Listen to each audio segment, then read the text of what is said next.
Disyembre, taong 2014. Sa isang tahimik na bahagi ng Ormoc City, may isang ginang na halos hindi makapagsalita sa harap ng mga pulis. Nanginginig ang mga kamay niya habang paulit-ulit niyang sinasabi na hindi nila mahanap ang anak niyang lalaki sa loob ng ilang araw.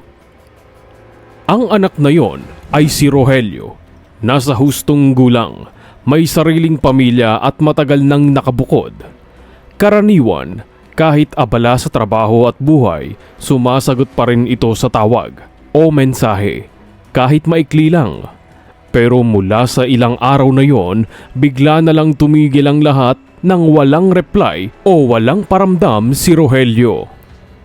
Sa una, inisip ng pamilya na baka nasa biyahe, baka may trabaho o baka simpleng aberya lang sa cellphone. Pero habang tumatagal, mas lumalakas ang kaba. Hindi rin sumasagot ang telepono ng asawa nitong si Marisa. Kaya nagpa siya ang ina ni Rogelio na puntahan na mismo ang bahay. Kasama niya ang isa pang anak, panganay sa magkakapatid, at ilang kamag-anak na malapit sa kanila. Pagdating sa bahay, napansin agad nila ang kakaibang katahimikan. Sarado ang mga bintana kahit tanghali. At higit sa lahat, may amoy na hindi maipaliwanag ng malinaw. Amoy na hindi pangkaraniwan sa isang normal na kusina. Ilang beses silang kumatok, ngunit walang sumasagot. Hanggang sa napilitan silang buksan ng puwersahan ang pinto. Si Marisa ang bumungad. Magulo ang buhok at maputla ang muka. At parang wala ito sa sarili. Hindi niya maayos na naipaliwanag kung nasaan si Rogelio. Sa halip, nagmamadali siyang pabalik sa loob. Tila may gustong itago o ayaw ipakita. Doon lalo kinabahan ang pamilya. Pumasok sila sa sala at napansin nilang magulo ang paligid. May mga gamit na hindi maayos ang pagkakalagay. May mga bakas na parang may nangyaring matinding tensyon sa loob ng bahay. At habang palapit sila sa kusina, mas lumalakas ang amoy. Sa kusina, may kalderong nakasalang. May niluluto, ngunit hindi malinaw kung ano yon. Ang mas malinaw ay ang hindi normal na kondisyon ng lugar. May mga bahid na tila pinilit linisin ngunit hindi na itago ng buo. Sa puntong yon, hindi na nag-atubili ang ina ni Rogelio. Lumabas siya at humingi ng tulong. May tumawag sa barangay at sa pulis. Ngunit hindi nagtagal. Dumating ang mga respondeng pulis at ibang barangay tanod. Sa unang tingin pa lang, nakita nilang hindi ito simpleng kaso ng nawawalang tao. May mga palatandaan na kailangang ituring ang bahay bilang posibleng crime scene. Inihiwalay si Marisa sa isang sulok. Tinanong siya ng mahinahon, ngunit tila hirap siyang makasunod sa mga tanong. May mga sandaling nakatitig lang siya sa sahig. May mga sandaling hindi niya alam kung ano ang isasagot. May mga sandali rin na parang bigla siyang napapalingon sa kusina na parang may kinatatakutan. Habang pinuproseso yon, sinimulan ng mga pulis ang inspeksyon sa bahay. Sa kusina, maingat nilang tiningnan ang kaldero at ang paligid. Hindi nila agad hinawakan ang mga bagay. Inihanda muna ang dokumentasyon, mga larawan, notes at pagmarka sa mga lugar na may kahina-hinalang bakas. Pagkatapos sinilip nila ang refrigerator. Doon natagpuan ang ilang bahagi ng katawan ng isang lalaki na hindi na maikakaila pa ang pinagmulan. Sa pagdating ng scene of the crime operatives at sa kasunod na pagsusuri, unti-unting nakumpirma ang pinakakinatatakutan ng pamilya. Ang mga natagpuang labi ay kay Rogelio. Sa labas ng bahay nagsimulang umiyak ang ina niya nang hindi na mapigilan. Ang kapatid ni Rogelio, nanlamig ang mga kamay at hindi makatingin ng diretso sa pinto ng kusina. Ang mga kapitbahay nagsimulang magtipon sa malayo, hindi makalapit pero hindi rin makaalis sa takot at pag-usisa. At sa gitna ng lahat, si Marisa ay nananatiling parang lutang, tahimik, hindi lumalaban at hindi rin makapagpaliwanag ng maayos. Sa gabing yon, Isinara ang lugar, nilagyan ng police line ang bahay, at sinimula ng formal na investigasyon. Hindi lang para tukuyin ang nangyari kay Rogelio, kundi para maintindihan kung paano nauwi sa ganitong klase ng trahedya ang isang pamilyang minsang kilala bilang tahimik at ordinaryo sa kanilang komunidad. Bago mangyari ang trahedya sa bahay sa Ormoc City, kilala sina Marisa at Rogelio bilang isang ordinaryong pamilya sa kanilang komunidad. Si Marisa ay nagtitinda sa palengke. Maaga siyang gumigising araw-araw upang magtinda sa kanilang grocery shop. Kilala siya ng mga suki bilang masipag at tahimik na babae.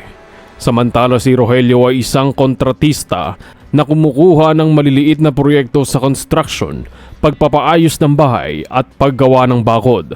At kung minsan ay paglalagay ng bubong. Sa mga unang taon ng kanilang pagsasama, maayos ang takbo ng kanilang buhay. Nakapagpatayo sila ng maliit na bahay at nakakaipon kahit papano. Ngunit nagbago ang lahat nang isilang ang kanilang nag-iisang anak na lalaki, si Maverick, na tinatawag nilang Rick. Si Rick ay may kondisyon sa kalusugan na nangangailangan ng regular na gamutan at masusing pag-aalaga. Madalas siyang dalhin sa klinika at kailangang bantayan palagi. Para kay Marisa ay naging sentro ng kanyang mundo ang anak. Halos lahat ng oras niya ay para kay Rick. Pagbibigay ng gamot, pagpunta sa check-up at pag-aalaga sa bata. Ngunit para kay Rogelio, tila mahirap tanggapin ang sitwasyon ng kanilang anak. Ayon sa ilang kamag-anak, may mga pagkakataon na nagiging iritable si Rogelio tuwing pinag-uusapan ang kondisyon ni Rick. Minsan ay tahimik lang siya, minsan naman ay umiiwas sa responsibilidad ng pag-aalaga. Noong una, sinubukan pa rin ni Marisa na panatilihing buo ang pamilya. Ngunit pagdating ng taong 2012, nagsimula ang unting-unting pagbagsak ng kanilang bahay. Naging madalas ang pag-inom ni Rogelio.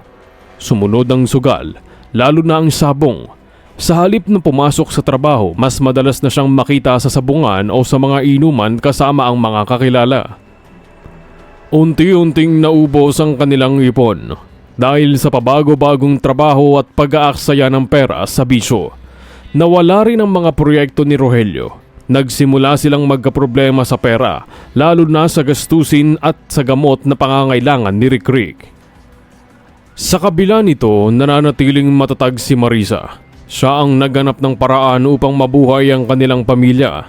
Mas maaga siyang pumupunta sa palengke at mas matagal na nagtitinda upang may maipambili ng gamot at pagkain. Ngunit habang lumalala ang problema sa pera, nagbago rin ang ugali ni Rogelio sa loob ng bahay. Naging madalas ang sigawan at pagtatalo. May mga pagkakataong sinisisi ni Rogelio ang asawa sa kanilang sitwasyon.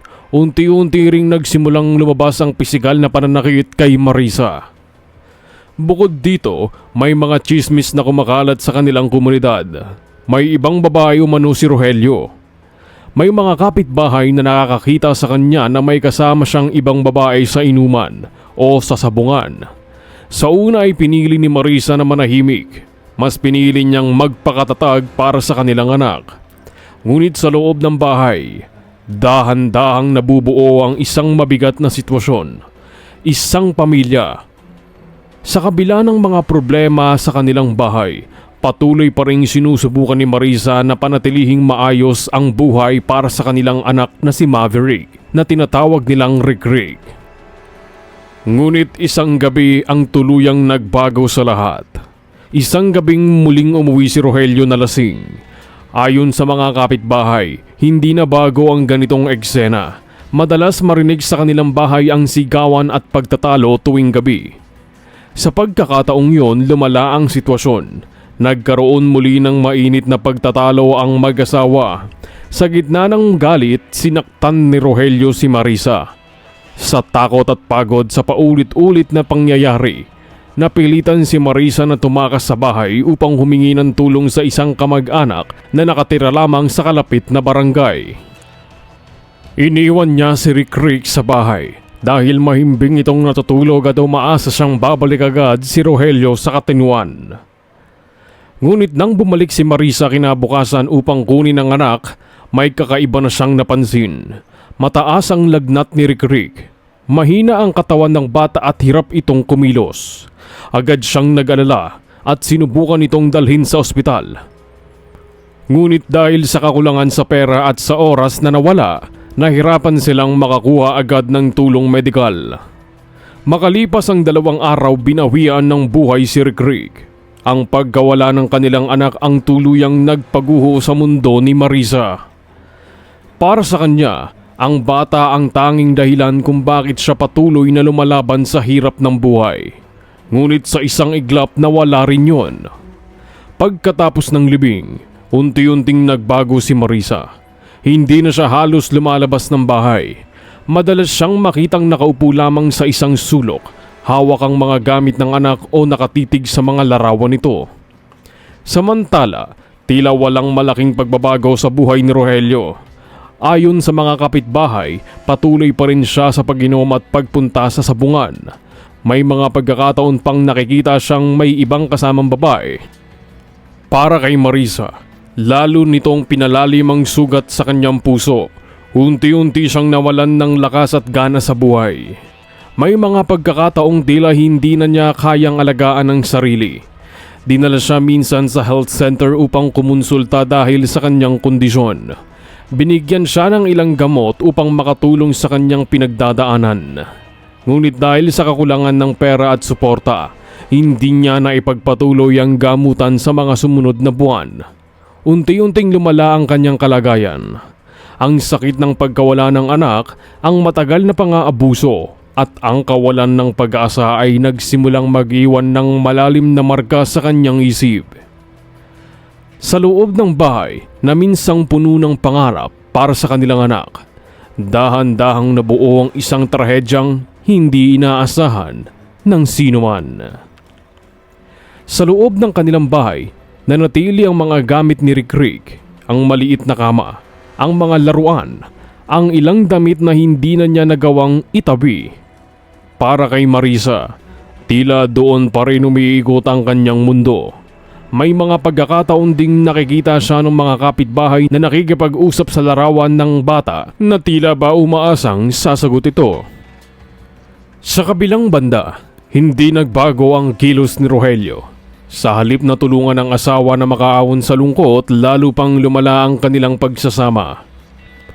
Dumating ang panahon na madalas na silang magtalo.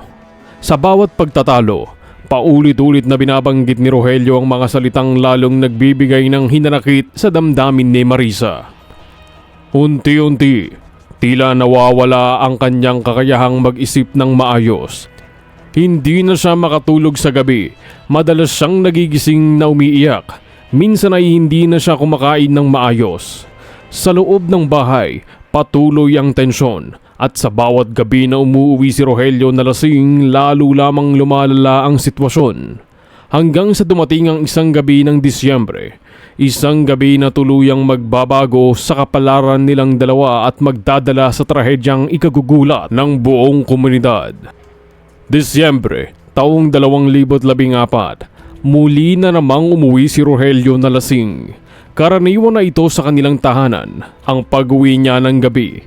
Amoy alak at madalas ay naghahanap ng gulo. Sa gabing yun, pagod na pagod si Marisa. Ilang gabi na siyang halos walang tulog. Madalas siyang nagigising sa kalagitnaan ng gabi habang hawak ang larawan ng kanilang anak na si Rick. Ang bahay ay tahimik, ngunit ang kanyang isip ay puno ng alaala at sakit.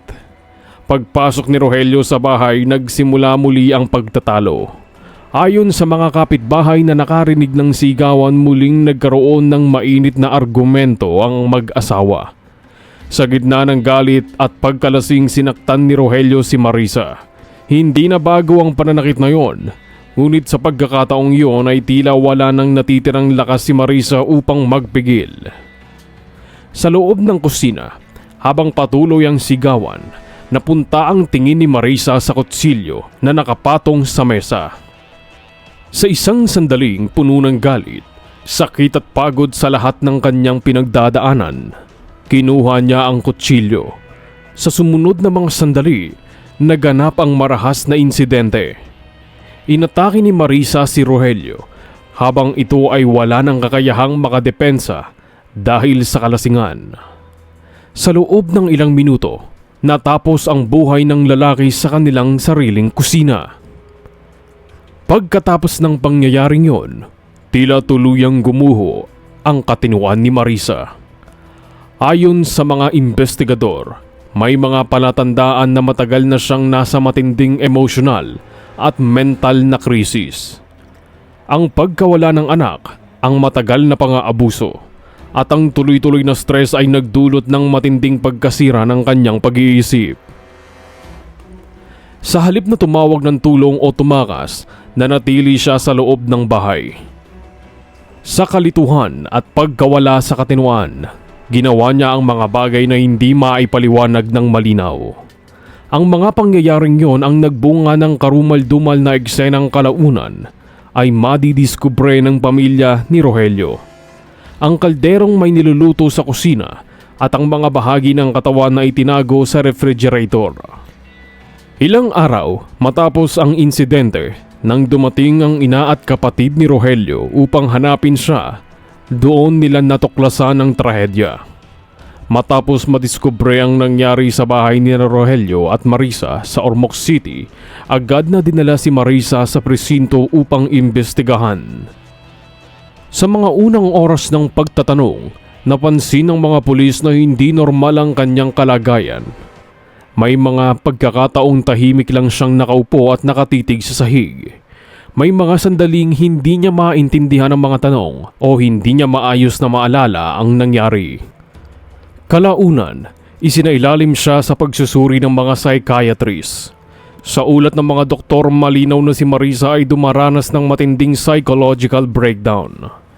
Sa pagdinig ng kaso sa korte sa Ormoc City, ipinakita ang mga medical findings ng mga espesyalista.